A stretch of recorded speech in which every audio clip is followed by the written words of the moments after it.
Welcome to a fresh new edition of the PMU Diaries. Today, the topic that we're covering is powder brows, and the expert that we're chatting to is Samantha from Strawberries and Cream. I'll be having my own powder brow treatment with Sam at her beautiful little studio in Nottingham Road. And together, we'll be answering some of your frequently asked questions. In this video, I'll also be sharing some of the post-procedure feedback after my treatment.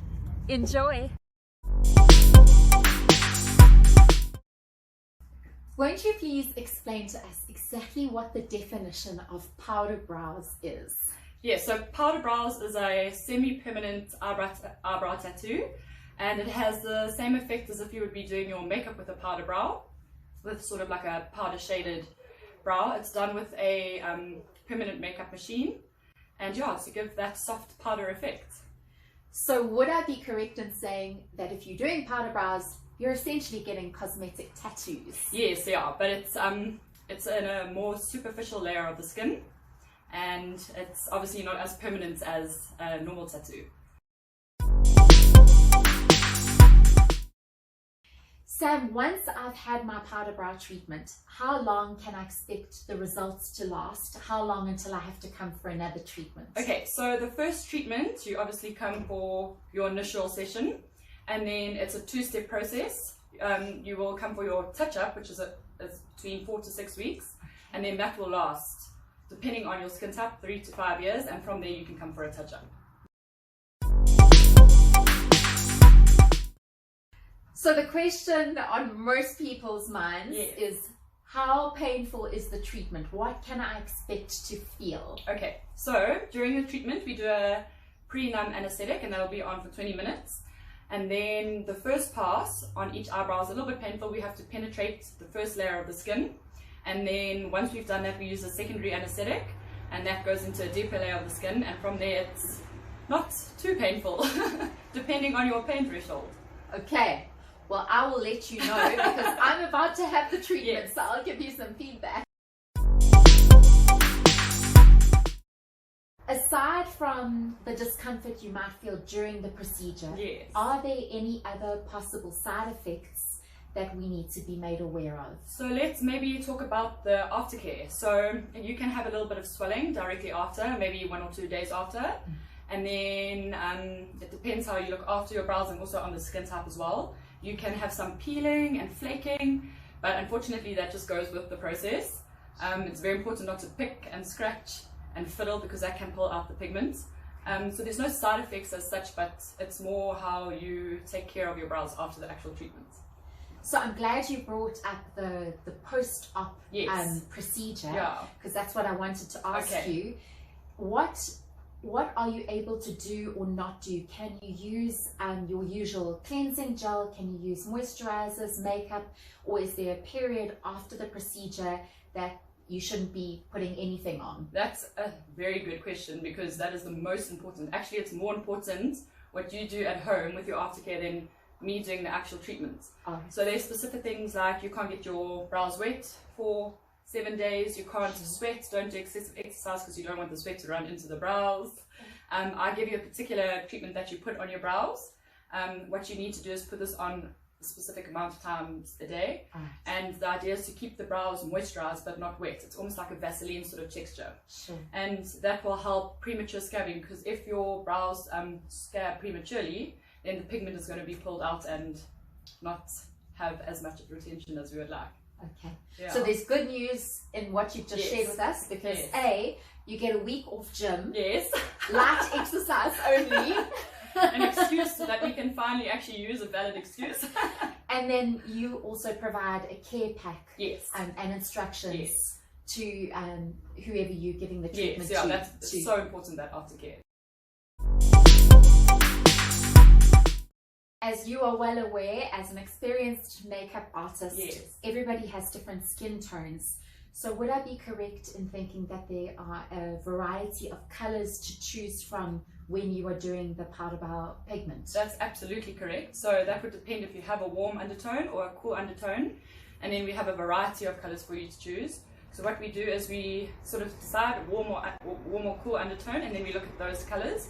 and then I divide them up, separate the ones that we're not going to use, and then there's loads of colors to choose from. And then what we'll do is do a little sample test, and we'll put the colors like a little dot and smear them up on your forehead, and then you get to choose what color you think you like the most. And obviously I can advise as well what I think would suit you better. Excellent. Yeah. We would appreciate having a professional opinion. So Sam, tell me, why would people want to consider going the powder brow route as opposed to simply defining their brows using an eyebrow pencil or a tint? What are the benefits? So powder brows obviously last a lot longer. It won't wash off in terms of when you're doing your makeup with a powdered look, that can wash off by the end of the day. It also gives you a really nice defined look. It fills in the places of the brows might be a little bit patchy. Yes. We can get them completely even. We use a system where we measure before and we sit you up and you have a look and make sure that you're happy. So you can actually give a fuller look to the brow, which is great for people who maybe feel that their natural brow is a little thinner or more skinny 100%, than they would like. Yeah. So there's so many different things we can do. Obviously we need to take into consideration your face shape and your bone structure. But yeah, we can give you a little bit of an arch if you have a flat brow. We can extend your tail if your brow is too short.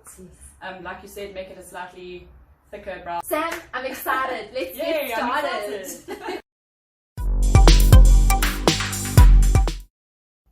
So this is what powder brows looks like the morning after. Sam has explained to me that for the first few days it will be a bit darker than how it will eventually look once the pigment has settled into the skin. Yesterday afternoon and evening, I was very diligent. I applied my little magic ointment that Sam gave me using an earbud. Pop one side into the ointment on the one eyebrow, switch it around, use the other side for the other eyebrow. No double dipping, because that obviously keeps your ointment hygienic and clean right the way through the period of time that you use it. You are not allowed to wet the area after the treatment for the first week. So just remember when you are washing your face at night to use a face cloth, and you can clean all around the area, but just prevent the eyebrows from getting wet. It's day 4 after having had my powder brow treatment done, and nothing new to report other than to say this morning I woke and I saw the first signs of flaking. The skin underneath my brow hair has started to lift slightly, but I resisted the temptation to pull or pick, and I think that's a really important thing to remember, that you need to exercise patience and just let the skin flake and peel at its own schedule. Don't be tempted to help it on its way, because that is going to be detrimental to the healing process. Other than that, I will just continue to apply my ointment to my brow area, and in 4 to 6 weeks time I head back to Sam for my top up. Hello lovelies! So today I am filming the final clip of the brow edition of the PMU Diaries, and I thought I would just summarize my overall experience and also give you an opportunity to appreciate the finished effect. In terms of pain, I would say that having a bikini wax is more painful than having your powder brows done.